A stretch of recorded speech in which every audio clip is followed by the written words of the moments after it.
Our cologuard screening, and it will have a label addressed to you that you will later peel off, and it will be sent back to the facility to be collected.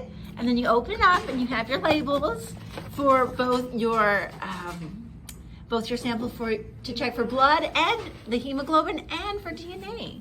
And then we've got some instructions on how to return, English and Spanish. And again, how to use it with some good illustrations.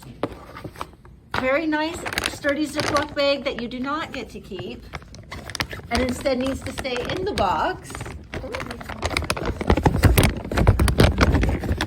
Okay. And then we have all of our supplies.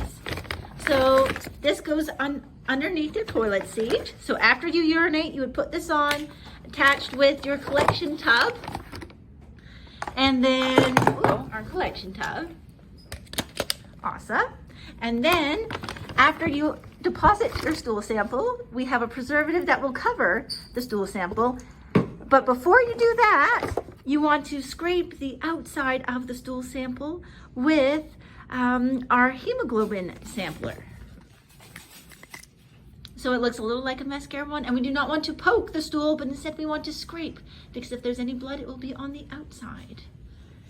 After everything is collected, it pops back into its little case and snaps into place.